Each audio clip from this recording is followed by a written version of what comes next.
नमस्कार दोस्तों, स्वागत है आपका हिंदी नॉलेज शो में। तो दोस्तों, इस समय जो वीडियो आप देख रहे हैं ये चीन से आ रही हैं। ये चीनी सेना है इस समय जो लगातार फुजियान की तरफ बढ़ रही है। और जो चीन का फुजियान इलाका है ना, इस समय वो चीनी सेना और उनके हथियारों से पटा पड़ा है।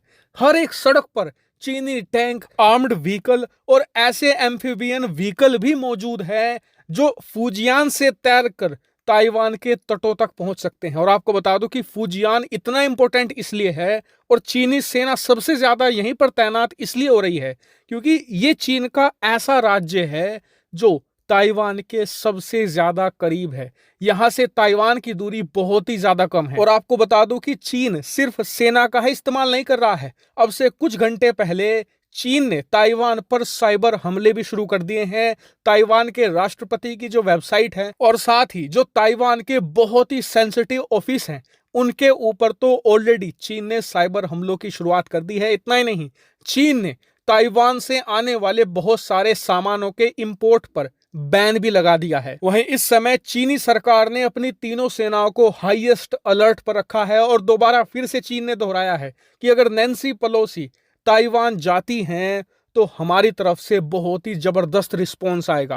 वहीं इसके जवाब में अमेरिका ने भी साफ कर दिया है कि वो भी पीछे नहीं हटेगा। नैन्सी पेलोसी कहा जा रहा है कि आज रात तक या कल सुबह तक ताइवान पहुंचेगी और उनके पूरे रूट को यहां पर तय भी कर लिया गया है। साथ ही फिलीपींस से लेकर ताइवान तक चप्पे चप्पे पर अमेरिकी जंगी बेड़े तैनात हैं और उन्हें लीड कर रहे हैं अमेरिका के शक्तिशाली न्यूक्लियर पावर्ड एयरक्राफ्ट कैरियर। और उन एयरक्राफ्ट कैरियर पर तैनात है अमेरिका के F-35 और FA-18 सुपर हॉर्नेट जैसे लड़ाकू विमान जो नैन्सी पेलोसी के जो विमान होगा उसे एस्कॉर्ट करके यानी कि उसे सुरक्षा घेरे में लेकर ताइवान में लैंड करवाएंगे। और इस दौरान जैसा कि चीन ने कहा है कि हम प्लेन को मारकर गिरा देंगे या उसे जबरन उतरवा देंगे चीन के अंदर ही, ऐसा कुछ करवाने की कोशिश की जाती है या मान लीजिए कि कुछ छेड़छाड़ करने की भी कोशिश करती है यहां पर चीनी वायुसेना, तो उस स्थिति में अमेरिका अपना 7वां जंगी बेड़ा जिसका हेडक्वार्टर जापान में है उसे पूरी तरीके से एक्टिव कर देगा।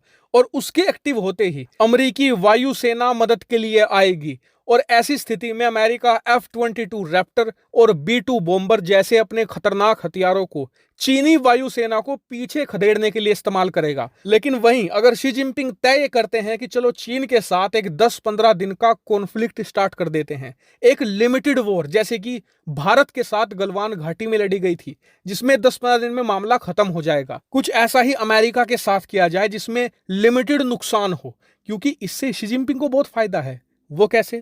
शी जिनपिंग की जो पॉपुलैरिटी है चीन में लगातार गिरती जा रही है और आने वाले कुछ महीनों में कम्युनिस्ट पार्टी की पोलित ब्यूरो की बैठक भी होने जा रही है। ऐसे में शी जिनपिंग चाहते हैं कि उस पोलित ब्यूरो की बैठक में एक शक्तिशाली नेता के तौर पर एंट्री ली जाए ताकि कोई उनका विरोध वहां पर कर ही ना पाए। लेकिन इस पूरे मामले से एक बात तो तय है कि चाहे चीन अमेरिका में युद्ध हो या ना हो, भारत और ताइवान दोनों देशों का जमकर फायदा हो चुका है, क्योंकि अब इस पूरे मामले से अमेरिकी जनता में यह बात घर कर गई है कि रूस उनका नंबर 1 दुश्मन नहीं है, नंबर 1 दुश्मन है चीन।